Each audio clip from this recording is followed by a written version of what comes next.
Hidup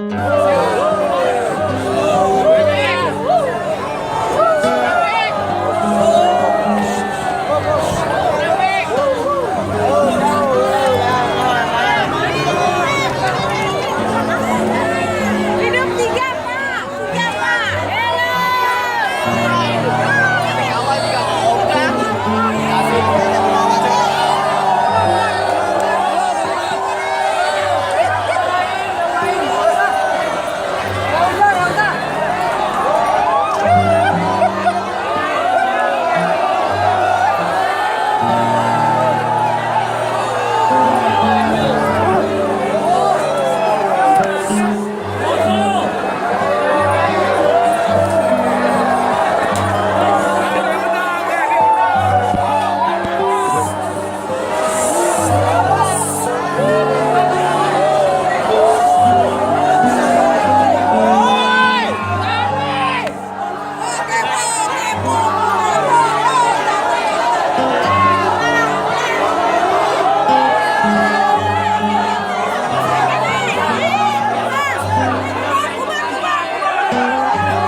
Bismillahirrahmanirrahim. Assalamualaikum warahmatullahi wabarakatuh. Sobat-sobat ngabarin kabar terkabar. Semoga selalu dalam keadaan sehat walafiat serta diberikan rezeki yang halal, berkah, lancar dan juga banyak.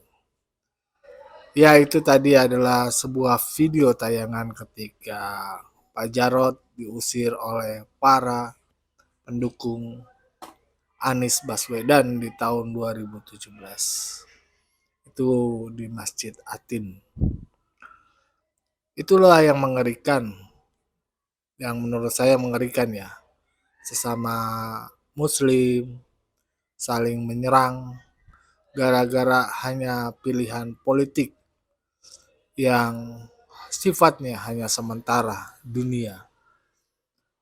Padahal lebih mantap itu artinya lebih pasti itu kita sesama saudara muslim, apalagi tidak boleh saling menyerang seperti itu. Miris pada saat itu 2017 perpecahan terjadi. Peluang PDIP kali ini sangat terbuka untuk mencalonkan calonnya sendiri. Ada kadernya yang survei elektabilitasnya itu tinggi, yaitu Basuki Cahayapurnama atau Ahok, yang dulu juga pernah merasakan bertarung keras dengan Anies Baswedan di Pilgub Jakarta 2017. Kita tahu semualah bagaimana kerasnya pertarungan tersebut. Dan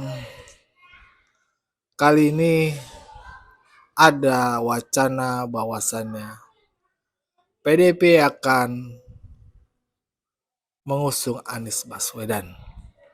Tapi kalau melihat komentar dari Ibu Megawati memang harapannya tipis karena Anies itu harus ngikutin aturan PDIP. Nah, masalahnya nanti tinggal diserahkan ke Anies Baswedan, mau atau enggak. Sepertinya kalau disuruh nurut sama Bu Mega, Anies sih mau-mau aja. Yang penting kepinginannya tercapai. Sahwatnya ingin ikut bertarung di pertarungan di Pilkada 2024 ini. Selanjutnya ada perdebatan sengit antara Masinton dan juga Muhammad Kodari. Mereka berdua itu beradu pendapat tentang peluang Anies diusung oleh PDIP di pertarungan pemilihan gubernur 2024 ini. Bagaimana perdebatannya? Mari kita simak bersama. Saya langsung ke Bang Masinton. Ini nampaknya Kim Plus siap salah satunya melawan Anies di Pilkada Jakarta. Tinggal menunggu kapan keputusan PDIP akan mengumumkan calonnya nih. Ya kita tunggu.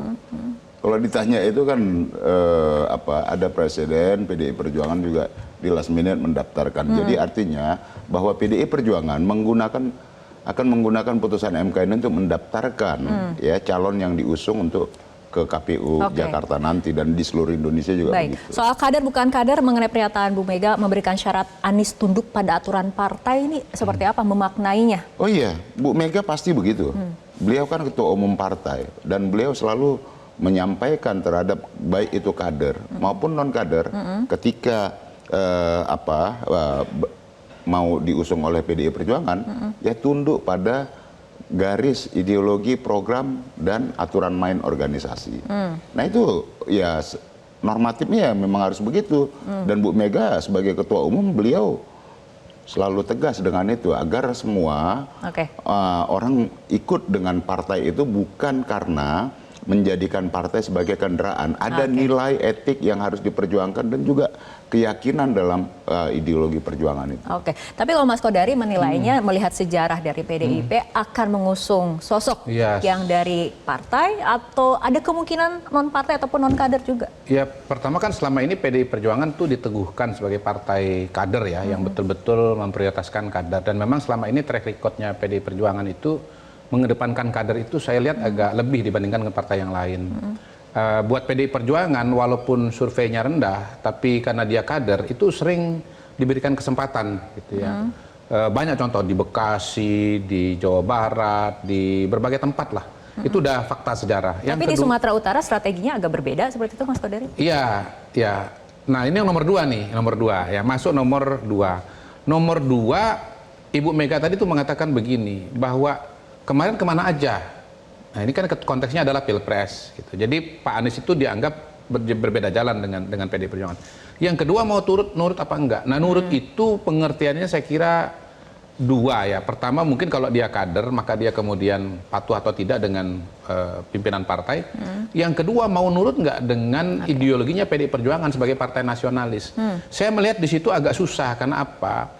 Pak Anies ini adalah lawannya PDI Perjuangan, lawan keras ya pada saat tahun 2017 dan pada saat kemenangan Anies Baswedan itu pidatonya itu adalah ini kemenangan kalangan pribumi atau kaum pribumi. Nah di PDI Perjuangan kata pribumi dan non pribumi itu nggak ada karena ini partai nasionalis. Jadi dengan terawangan itu hemat saya sih termasuk juga gestur-gestur Bu Mega ya, kayaknya agak susah itu untuk Bu Mega atau PDI Perjuangan itu mengajukan Anies Baswedan. Benarkah seperti itu Bang Masinton? Iya, lebih mungkin Ahok. Nah dengan Ahok pun Bu Mega kan secara psikologi kan kita lihat dekat banget.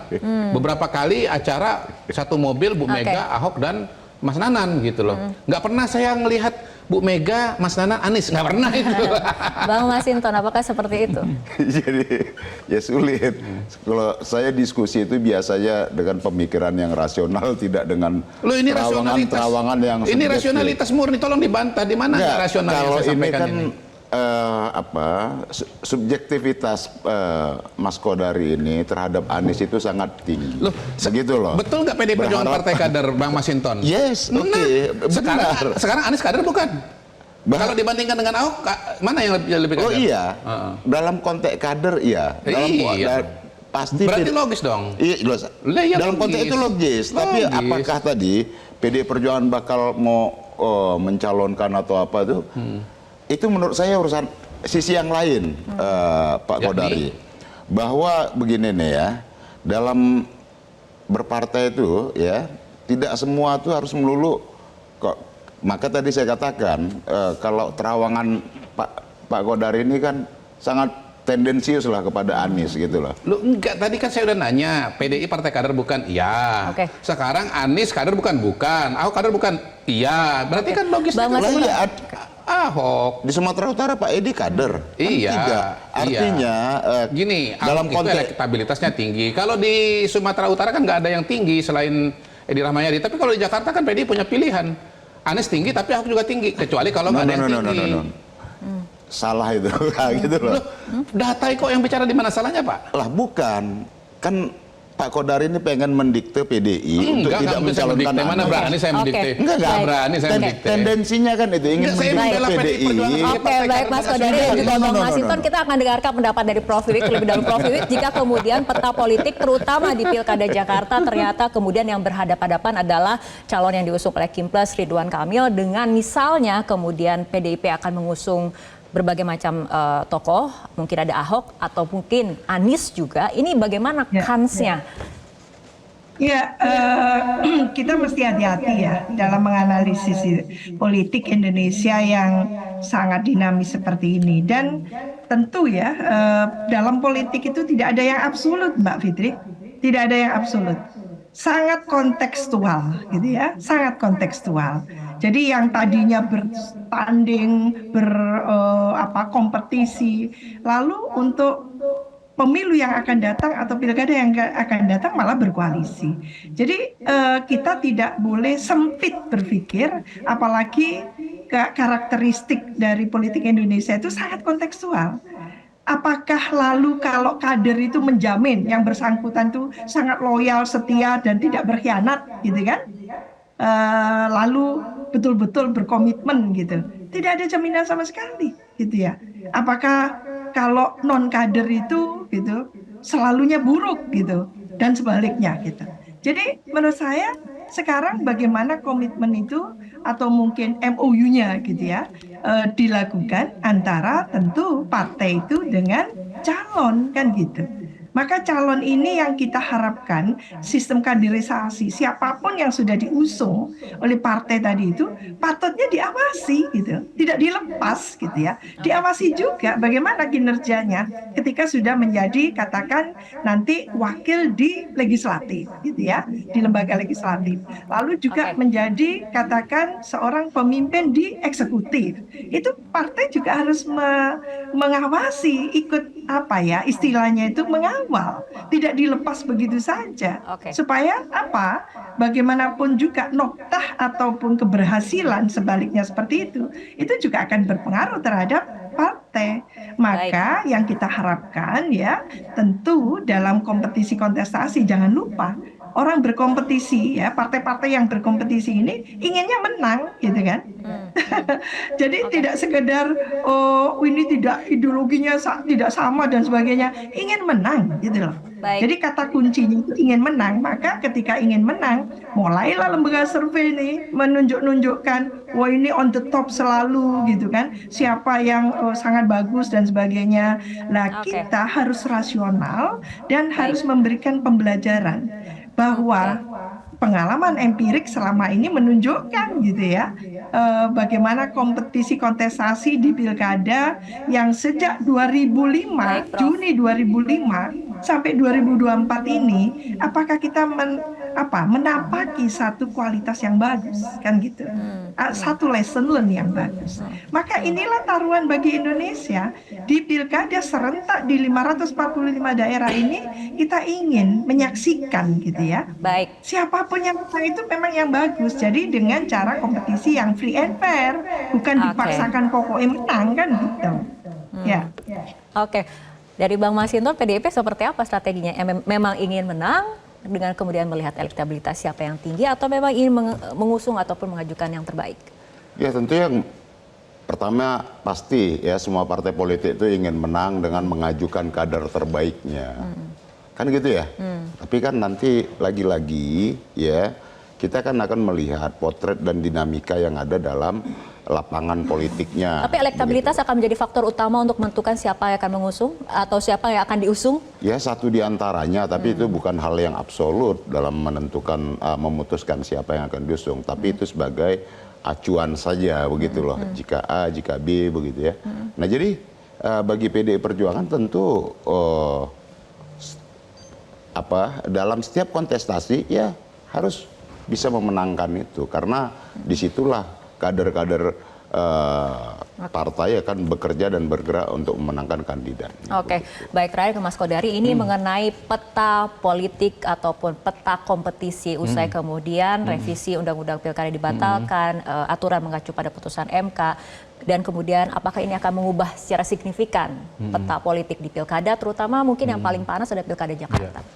Kalau mayoritas sih enggak ya. Pertama tadi karena sudah mengerucut, yang kedua saya tambahkan bahwa konstelasi pilkada sekarang bukan hanya mempertimbangkan menang kalah pada pilkada, tetapi juga memikirkan bagaimana partai-partai politik menjadi bagian dari pemerintahan yang akan datang. Gitu.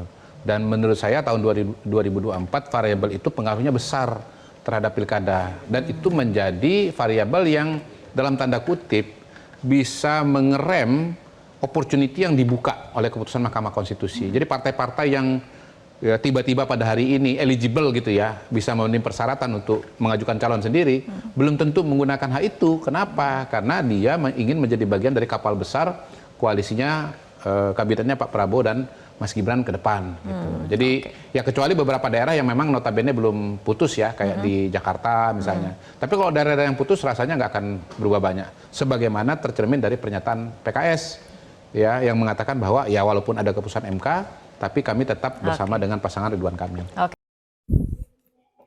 Ya, seperti itulah sobat-sobat ngabarin kabar terkabar. Dialog antara Mr. Q dengan Samsul, Pak Masinton, anggota DPR RI yang kemarin ikut turun mantau demo.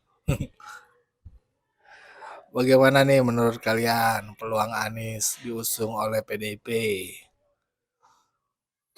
Kalau sampai diusung gimana ya hatinya Pak Ahok, Pak Jarod yang pernah bertarung dengan Anies? Lalu bagaimana juga dengan hatinya Pak Ganjar? Ya. Wassalamualaikum warahmatullahi wabarakatuh.